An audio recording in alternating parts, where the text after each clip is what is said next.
Wenn ich versuche, heute an meine Kindheit zurückzudenken, dann sehe ich alle Ereignisse, alle Menschen, alle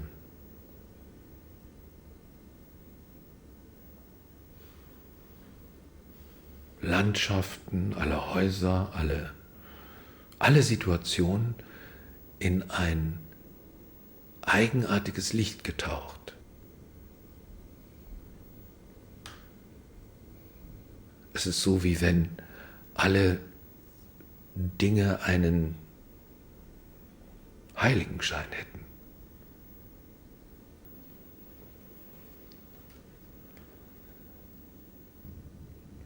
Heute weiß ich, dass dieses seltsame Licht das Licht der Schande war.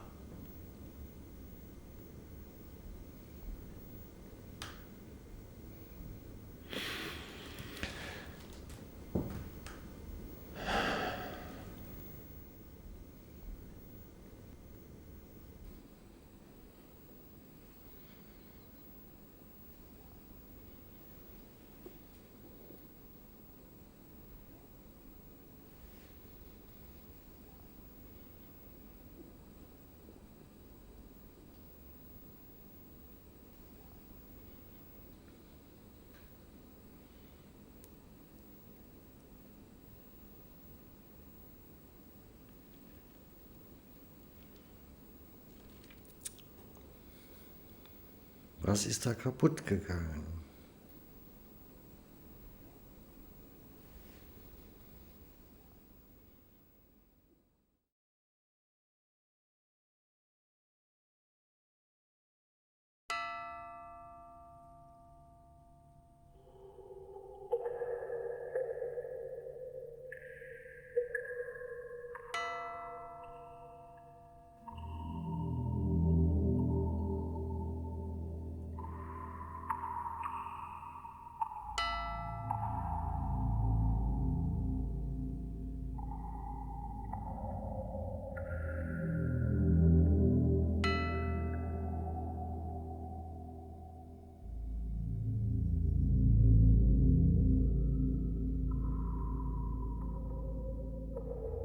Im südlichsten Winkel des Westpols ein Land.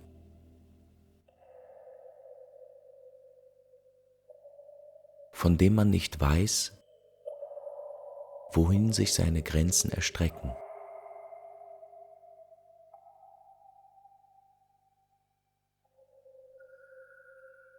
Dort kreuzen sich nicht die Kräfte des Lichten und Trüben.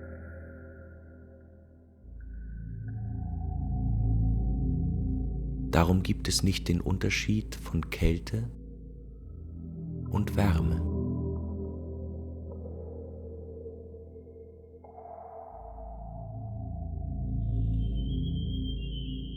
Das Licht von Sonne und Mond scheint nicht.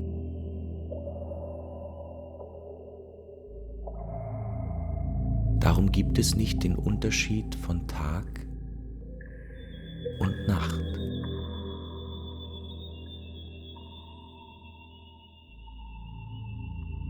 Die Menschen essen nicht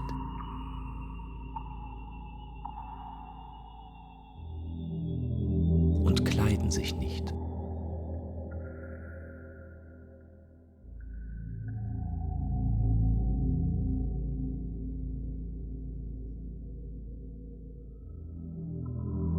Sie schlafen.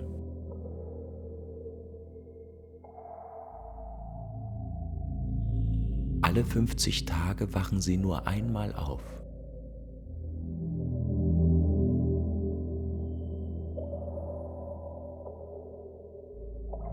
Was sie im Traum tun, ist für sie wirklich.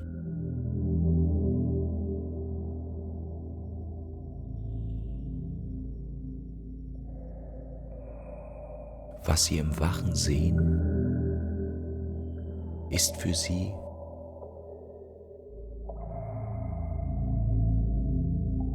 nichtig.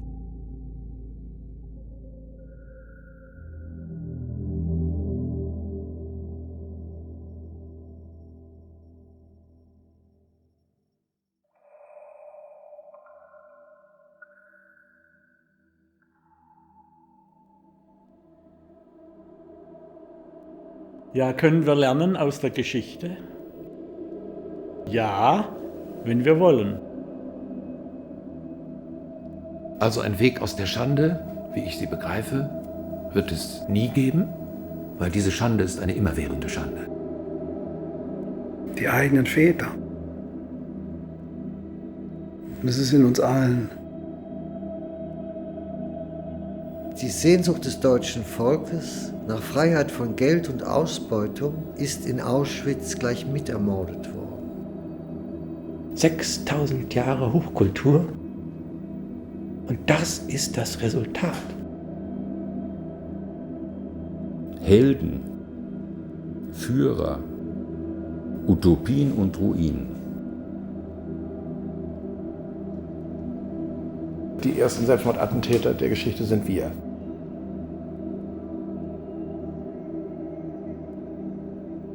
Meine Aussage wird sowieso darauf hinauslaufen, dass nicht mehr möglich ist als das, was man selber macht. Also für mich steht das Wort Mensch eigentlich nicht so sehr für unsere äußere Erscheinungsform, sondern für das, was sich durch uns zu manifestieren versucht. Ja, aber wo soll es jetzt hin? Ne? Was soll es?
Dass die Schande andauert, können wir heute sowohl in der Innenpolitik, die wir betreiben, sagen, als auch in der Außenpolitik, die wir gezwungenermaßen betreiben, entdecken. Die Schande, die so tief in uns steckt, dass wir nicht einmal das Selbstverständliche von jenen abfordern, die in unser Land eingewandert sind, um hier dauerhaft zu leben. In Schweden, wo ich dort eine Zeit meines Lebens verbracht habe, ist die Situation eine ganz andere.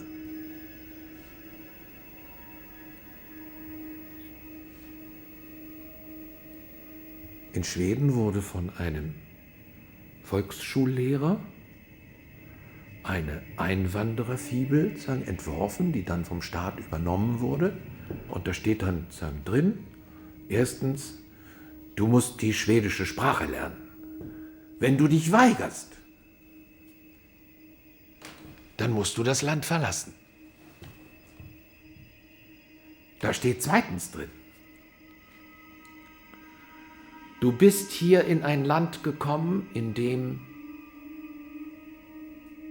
ohne Frage, ohne Diskussion, die Frauen genauso viel wert sind wie die Männer. Begreife es. Wenn du dich weigerst, es zu begreifen, musst du das Land verlassen.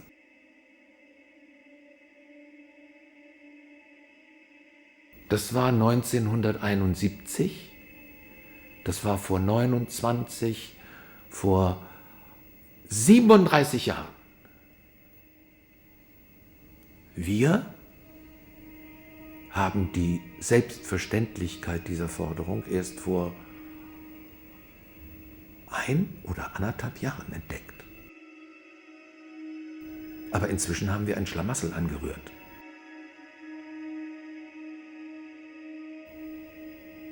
Das ist für mich ein Beweis, dass die Schande nachwirkt, dass die Schande noch da ist, weil sie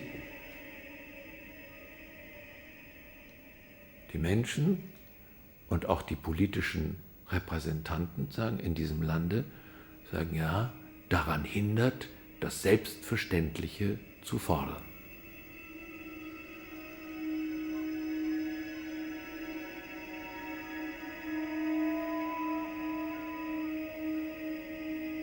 Ich bin ein Schläfer. Ich warte noch auf meinen Einsatz.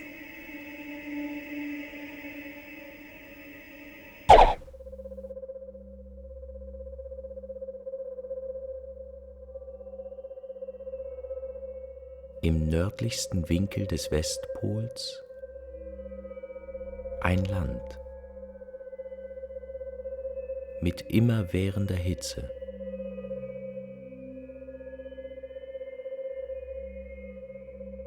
Sonne und Mond scheinen mit übermäßigem Licht.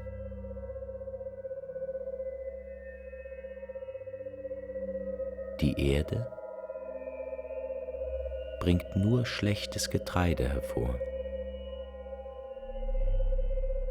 Die Menschen leben von Wurzeln und Baumfrüchten. Sie kennen keine gekochten Speisen.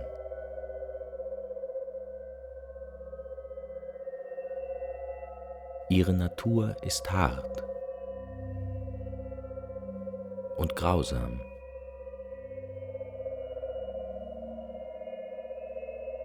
Starke und Schwache bekämpfen einander. Sie ehren nur Sieger und fragen nicht nach Recht. Sie laufen meist umher und ruhen selten. Sie wachen immer und schlafen nie.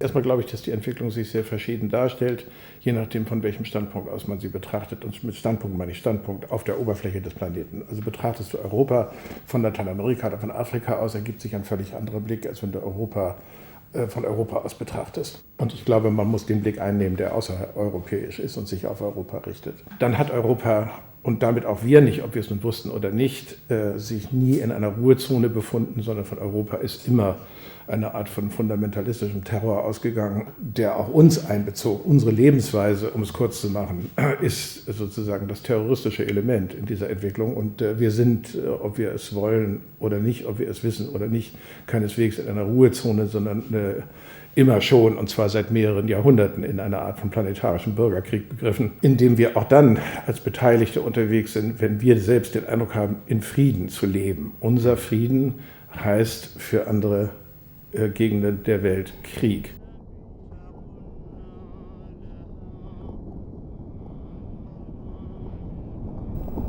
Ja, was machen die ganzen Schläfer eigentlich? Arbeiten die alle an Strategien so vor sich hin? Also es gibt natürlich Ideologien, es gibt Glaubensüberzeugungen, es gibt Sektierertum auf ganzer Front. Es gibt Fanatismus bis hin zur Todesverachtung im islamistischen Fundamentalismus, wie wir wissen. Das hat ja den Westen irritiert, erschreckt, entsetzt in gewisser Weise, dass da Menschen ihr eigenes Leben gar nicht mehr achten. Natürlich das der anderen auch, zerstören, aber eben auch das eigene. Die ersten Selbstmordattentäter der Geschichte sind wir. Also unsere Lebensform ist es, die uns umbringt und den Rest der Welt in die Luft jagt. Die ärmeren Gegenden der Welt werden von der Klimakatastrophe betroffen. Nicht diejenigen, die sie verursacht haben. Das ist Selbstmordattentäterei. Wir bringen uns um und die anderen.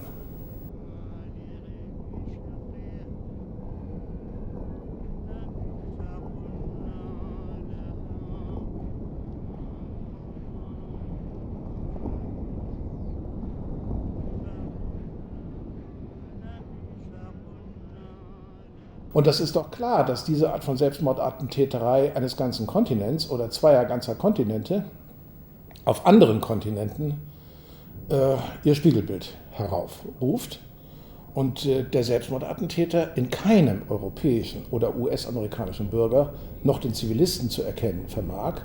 Er sieht nur noch den Soldaten, den Krieger, denjenigen, dessen Frieden gegen ihn Krieg führt.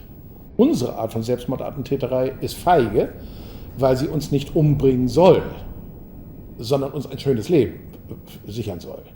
Es ist aber völlig typisch, dass vorzüglich aus unseren Kreisen Selbstmordattentäter als feige bezeichnet werden, also Leute, die nachweislich keine Todesangst haben. Und ich finde, es ist völlig gleichgültig, ob die an Dinge glauben nach dem Tod, die ihnen diese Angst nehmen oder nicht. Sie haben aus welchen Gründen auch immer keine Todesangst. Und dass ausgerechnet wir, die feigsten Distanzvernichter, die es gibt, mit Fernlenkwaffen und ich weiß nicht, Geräten, die es ermöglichen, dass man sich nicht unbedingt nahe kommen muss, um sich umzubringen.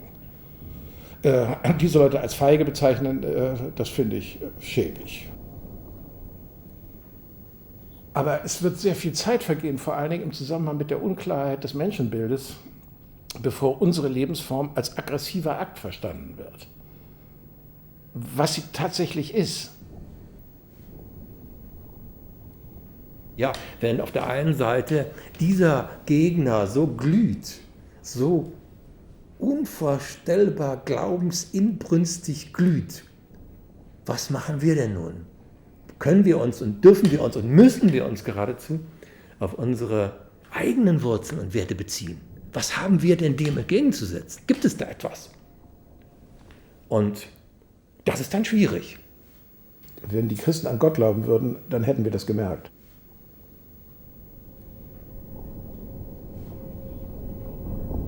Brauchen wir mehr Religion, weniger Religion?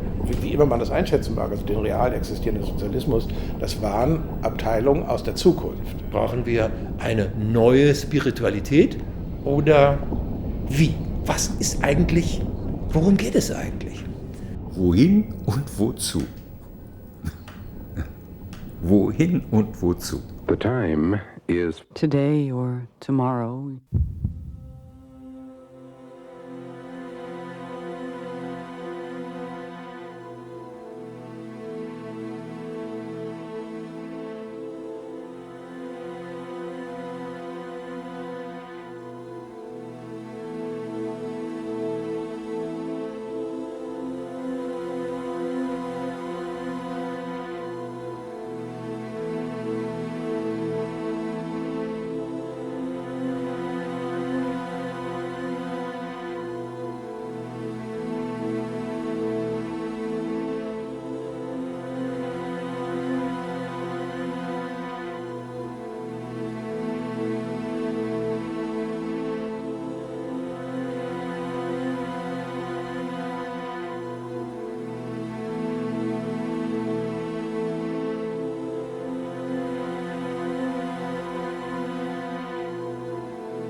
Wir haben ja Brüche erlebt, also ich weiß nicht, ob das Generationen vor uns irgendwie so erlebt haben wie wir. Vielleicht war die Französische Revolution sowas, wo man solche Brüche in kürzester Zeit erlebt hat. Ich will die Menschen die ersten 6 Jahre meines Lebens ich will auch die Menschen nicht retten. unter Kriegsbedingungen verbracht. Ohne Geld, schwierig. Ich bin so froh, dass wir Wenn ich mir dieses vorstelle, Geschenk dass haben. meine Geburt so an Geschenk von Ende der 60 damaligen Jahren Kriegsmacht der gehört, friedlichsten, lokal friedlichsten und von der Nazi-Besessenheit, freiesten dass ich noch Zeit zur den Schule letzten 3 gegangen Jahren. bin. Vor den Wir haben eine solche Möglichkeit, alles zu Beitrag machen, alles zu leben, in jeder Weise zu wachsen, jede Wahl Der zu Kapitalismus, den wir erleben, gnadenlos. Für die Menschen spielt keine Rolle. Warum geschieht das? Warum zerstört der Mensch die Erde? Der versucht sich besser zu schminken als damals. Was ist letztes Geben, eine Schule, Was ist völlig Maßlosigkeit? Unter die Räder geraten.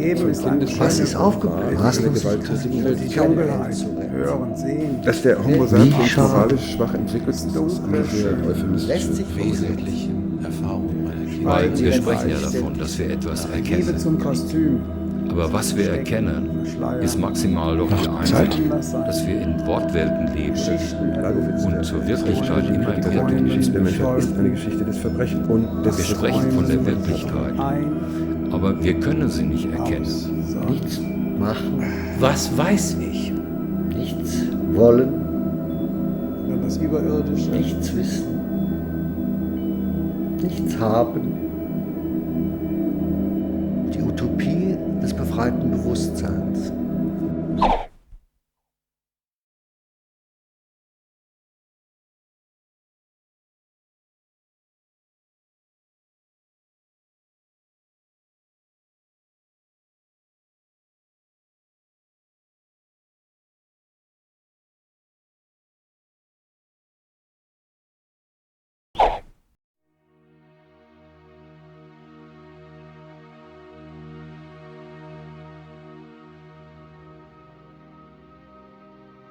Das Reich des Zukünftigen hat keine Herrscher. Es geht alles von selber. Das Volk hat keine Begierden. Es geht alles von selber. Man weiß nichts von der Freude am Leben, noch dem Abscheu vor dem Tod. Darum gibt es keine Plagen des Himmels. Man weiß nichts vom Haften am Selbst, noch von der Entfremdung von der Außenwelt. Darum gibt es nicht Liebe noch Hass. Man weiß nichts von der Abkehr von Andersdenkenden, noch von der Zuwendung zu Gleichgesinnten. Darum gibt es nicht Nutzen noch Schaden. Keiner hat eine Vorliebe. Keiner hat eine Abneigung.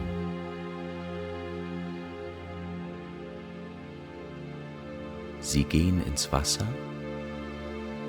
und ertrinken nicht. Sie gehen ins Feuer und verbrennen nicht. Sie steigen in die Luft, wie man auf festen Boden tritt.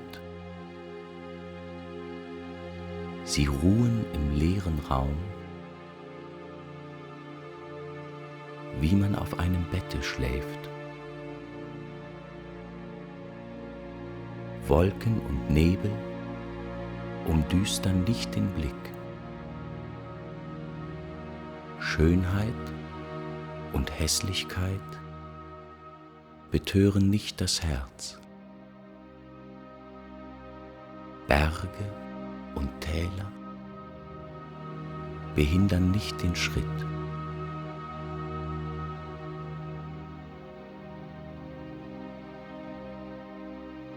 In Kraft des Geistes wandeln sie.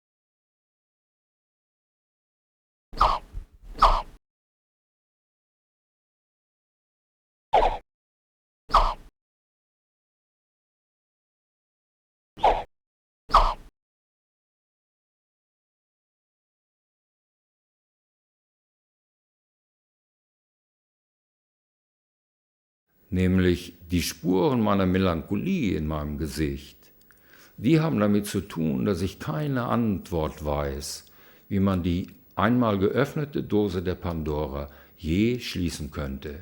Da hilft nicht der Ruf nach einer neuen Spiritualität, nach einer gelebten Liebe aller mit allen. Nein, diese Dinge, das sind ja die Rufe einer Hoffnung aus einer Verzweiflung und des Nichtkönnens sich zu erkennen geben, dass wir verzweifelt, einsam unter vielen im All solo sind. Geworfen einmal von der Evolution, von diesem wilden Tanz, von Evolution und Entropie.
Verhältnisse unserer Zivilisation, der Art und Weise, wie wir leben, deuten darauf hin, dass wir von bestimmten Dingen sehr wenig wissen.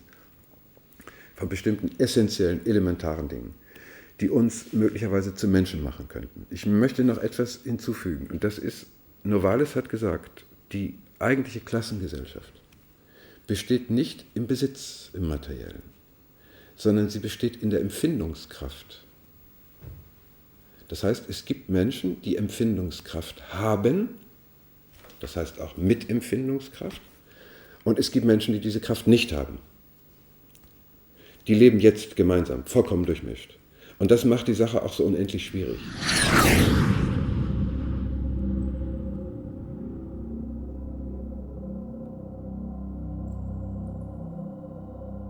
Die Berge des Unbekannten liegen auf einer Insel im Okeanos. Auf den Bergen wohnen selige Geister. Sie schlürfen den Wind und trinken den Tau und leben nicht von Brot und Korn. Ihr Herz ist abgrundtiefer Quelle gleich. Ihr Leib ist jungfräulich. Sie wissen nichts von Zärtlichkeit und Liebe. Heilige und Weise sind bei ihnen Diener. Sie wissen nichts von Scheu und Zorn. Aufrichtige und Redliche sind bei ihnen Boten. Sie wissen nichts von Spenden und Gnade. Und doch haben alle Wesen von selbst genug. Und die Erde kennt nicht Seuche noch Krankheit.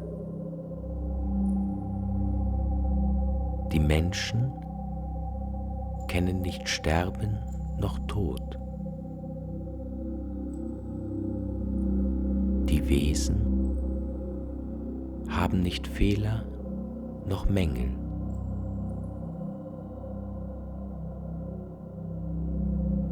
Und die Geister regen sich nicht.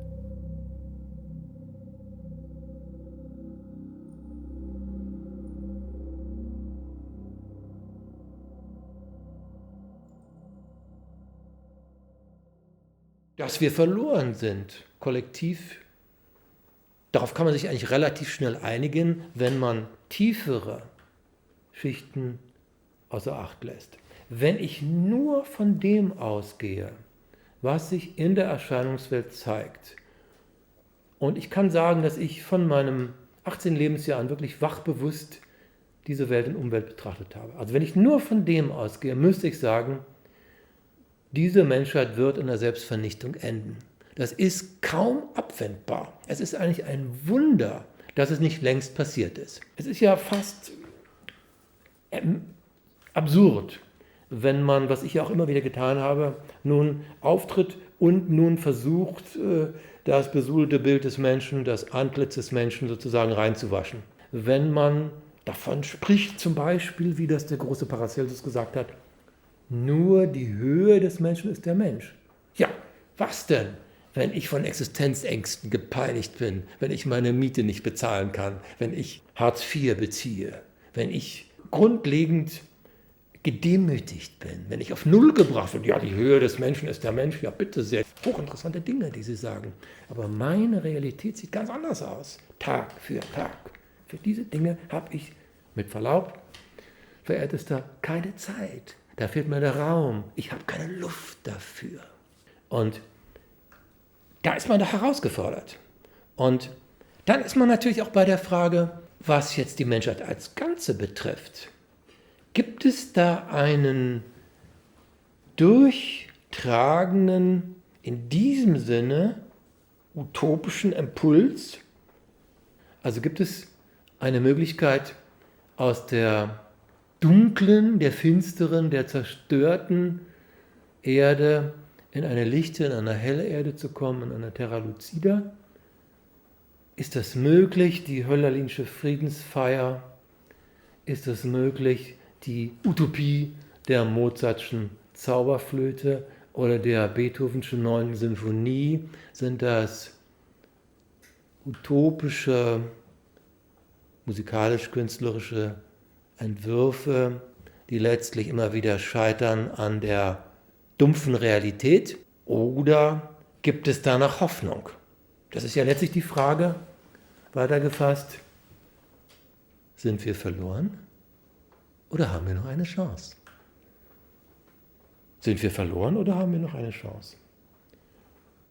Also ein gewisser Skeptizismus ist vollkommen legitim. Auf der anderen Seite glaube ich denn doch, dass der Mensch die Würde des Erkennens hat. Natürlich kann er diese Erkenntnisfähigkeit nur dann wirklich in sich aktivieren, wenn er sich von dem kollektiven Wahn, in den fast alle tief bis zum Steiß, möchte man sagen, eingetaucht sind, befreit.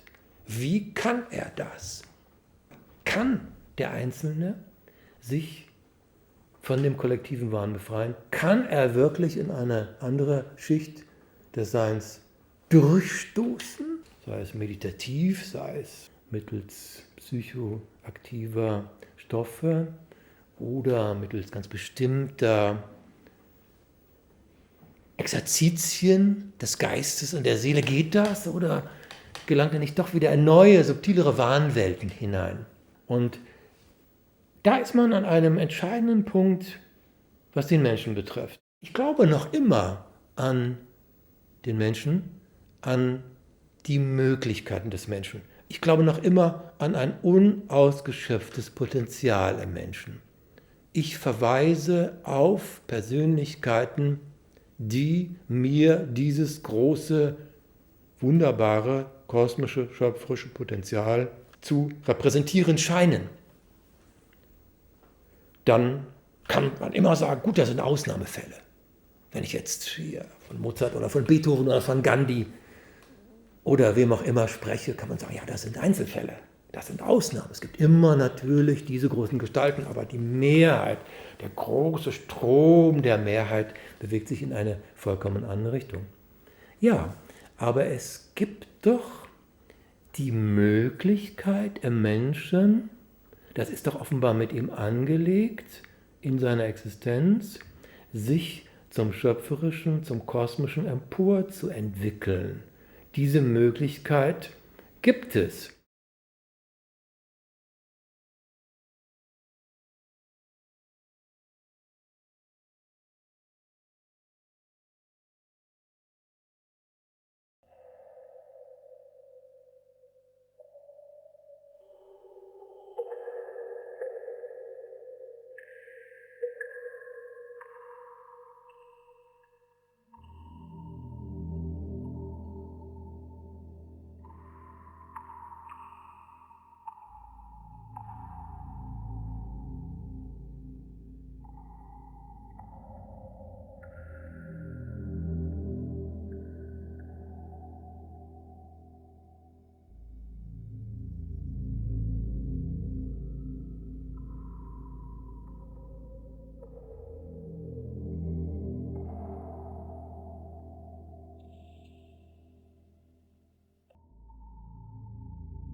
inmitten der 4 Meere,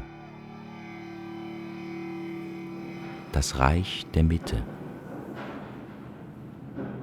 1000 Meilen weit. Das Trübe und das Lichte sind wohl begrenzt. Darum wechseln Kälte und Wärme, Dunkel und Licht sind klar geschieden. Darum wechseln Tag und Nacht.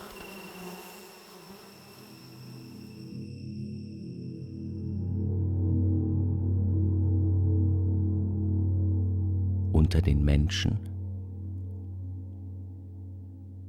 sind Weise und Toren. Es gibt Liebe und Hass, Zuneigung und Abwendung, Verbrechen und Tugend.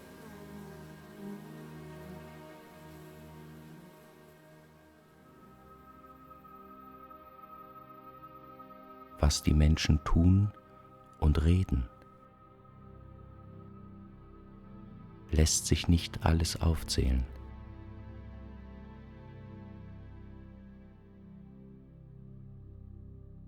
Ist der Lauf ihrer Tage vollendet?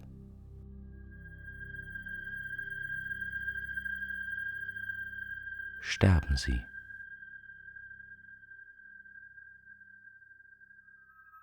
Wach sein und schlafen wechseln. Was man im Wachen tut, hält man für wirklich. Was man im Traum sieht, hält man für nichtig.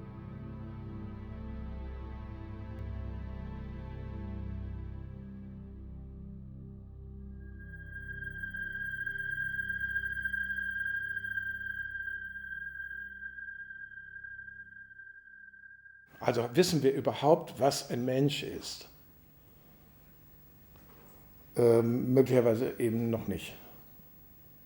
Wir sind auf eine schwer fassbare Weise erst einmal phänomenologisch Doppelwesen. Wenn man die menschliche Überlieferung ein bisschen aufmerksam verfolgt, so wie man schöne alte klassische Musik verfolgt oder wie man die schönen alten Architekturen befolgt, wenn man sich zum Beispiel mal mit dem tibetischen Totenbuch beschäftigt oder mit der Bhagavad Gita oder mit anderen Texten, man findet sehr viele sehr weitreichende Aussagen über den Menschen und die Grundaussage der menschlichen Überlieferung ist das, was ich jetzt ganz unbeholfen in meinen Worten versuche zu formulieren. Es ist immer die Rede von der Doppelnatur des Menschen oder von der himmlischen Natur des Menschen und der irdischen Natur des Menschen. Das Leben ist kurz, wird gesagt, aber das stimmt nicht. Das Leben ist unendlich. Ich habe das Gefühl, wenn das Bewusstsein wachsen würde, dass sich in uns Menschen etwas sehr Kostbares verbirgt, und zwar in jedem, von dem Augenblick an, wo er empfangen und geboren wird und wo er in die Welt hineingeht. Und dass es darum geht, in jedem, der ankommt, in jedem, der lebt, dieses Kostbare zu empfinden und auch vielleicht anzusprechen oder mit dem irgendwie umzugehen. Ich glaube, dass uns das nicht nur außerordentlich gut tun würde, sondern dass das die einzige Art und Weise ist, wie sich überhaupt hier Verhältnisse verändern können. Also wenn das die kollektive Realität ist, dann ist es doch möglich und auch für die Menschenwürde, denke ich mal, einzig angesagt, sich auf den Weg zu machen, auch wenn man wenig oder gar keine Begleiter hat. Die Möglichkeiten zu einer inneren Entwicklung eines Menschen, also das Und innere Entwicklung heißt, dass sein Bewusstsein, sein Empfindungsvermögen für die Wirklichkeit sich verändert, stärker wird, größer wird und umfassender wird, dass er mehr und mehr ein Mensch wird. Die Möglichkeiten für die innere Entwicklung eines Menschen liegen an einem ganz bestimmten Ort. Und dieser Ort ist das moralische Bewusstsein. Denn was hat man zu verlieren?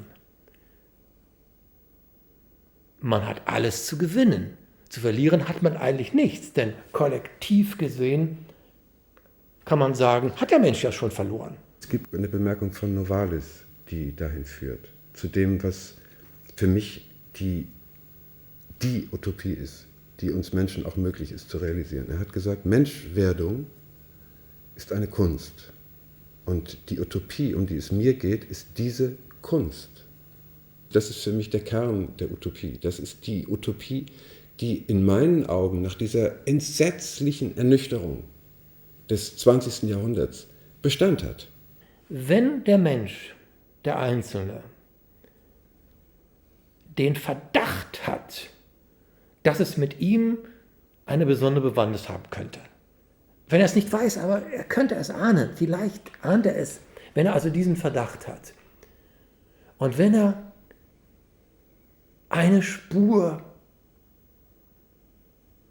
wahrnimmt, möglicherweise eine ganz schmale, eine ganz zarte, eine kaum vernehmbare, kaum wahrzunehmende Spur, dann muss er dieser Spur folgen.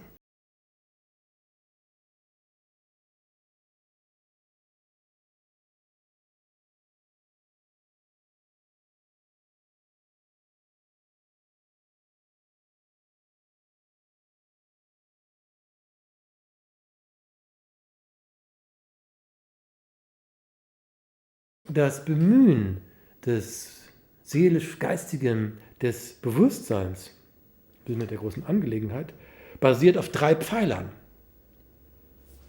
Das ist einmal das Vertrauen. Ein ganz tiefes Vertrauen in die Ordnung der Dinge. Das zweite ist die Bemühung, die unermüdliche Bemühung. Als ob es dieses Vertrauen gar nicht geben dürfte, musst du dich unermüdlich bemühen, denn es könnte scheitern. Und der dritte Punkt, der dritte Faktor, der dritte Pfeiler, sagt Hakuin, ist ein großer Sack voller Zweifel. Wenn du den Sack voller Zweifel nicht hast, steht das Ganze nicht fest. Das heißt, du musst das Vertrauen haben, das ganz tiefe Vertrauen, das muss dich vollkommen durchdringen. Du musst die Bemühung haben, du musst dich bis zum Äußersten bemühen, du musst das geben, was du geben kannst. Aber du hast auch den Sack voll Zweifeln, die immer wieder, diese Zweifel, die immer wieder dich anfallen, die immer wieder dir nahebringen, ist das richtig? Bist du nicht in einer Illusion? Verfängst du dich nicht in einem subtilen Wahn? Ich finde es wichtig, dass man diesen Sack voll Zweifel nicht leugnet. Und wenn man nämlich nur das Vertrauen hat und sich ganz in das Vertrauen auf die Seinsordnung, in die Seinsordnung verlässt und meint, ein Minimum an Bemühung reicht, weil es gibt ja ohnehin die große Ordnung, die wird sich halten, egal was ich tue oder denke, dann irrt man, glaube ich.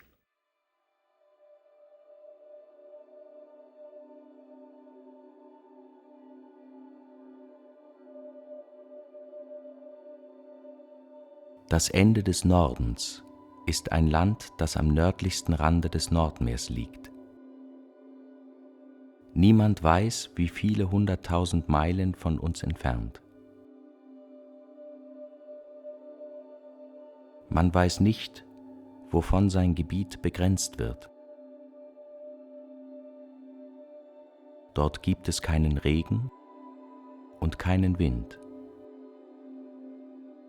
keinen Raureif und keinen Tau.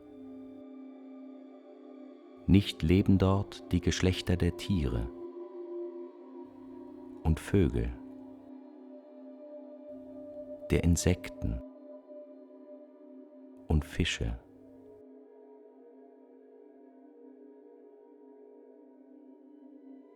In dieses Landes Mitte ist ein Berg. Sein Name ist Urnenhals. Seine Gestalt ist wie eine Urne. Auf seinem Gipfel ist eine Öffnung. Ihre Gestalt ist wie ein Ring. Ihr Name heißt Wirkung des Feuchten. Wasser strömt daraus hervor. Das heißt Götterbrunnen. Sein Duft ist herrlicher als Orchideen und Pfeffer. Sein Geschmack ist lieblicher als Wein und Most.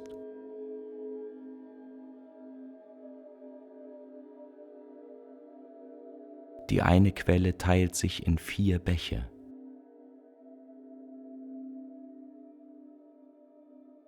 Die strömen den Berg hinab und durchfließen das ganze Land nach allen Enden.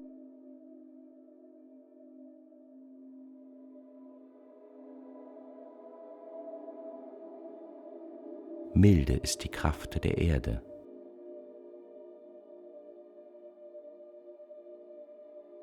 Kein giftiger Hauch macht krank.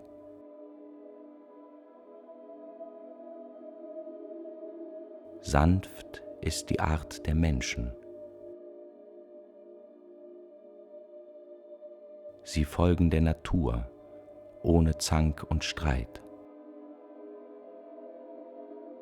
Ihr Herz ist weich und ihr Leib ist zart.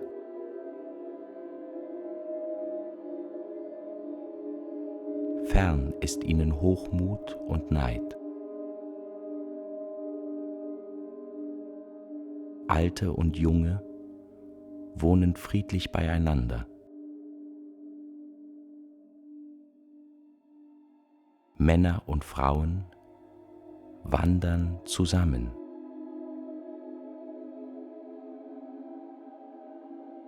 Sie freien nicht und lassen sich nicht freien. Sie wohnen am Ufer des Wassers. 100-jährig sterben sie. Es gibt keine Krankheit und keinen vorzeitigen Tod. Sie kennen Freude und Entzücken, aber nicht den Verfall, nicht das Alter, nicht die Trauer und die Bitternis.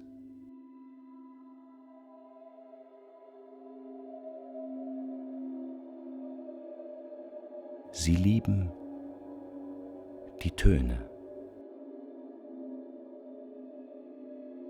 Den ganzen Tag endet nicht ihr Gesang.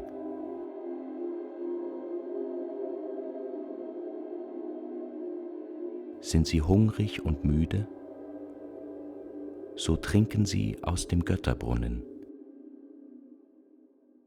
Und Kraft und Wille kommen ins Gleichgewicht. Wenn es zu viel wird, geraten sie in Ekstase und wachen nach 10 Tagen wieder auf. Wer in ihr Land kommt, vergisst die Heimkehr. Und wenn er heimkehrt,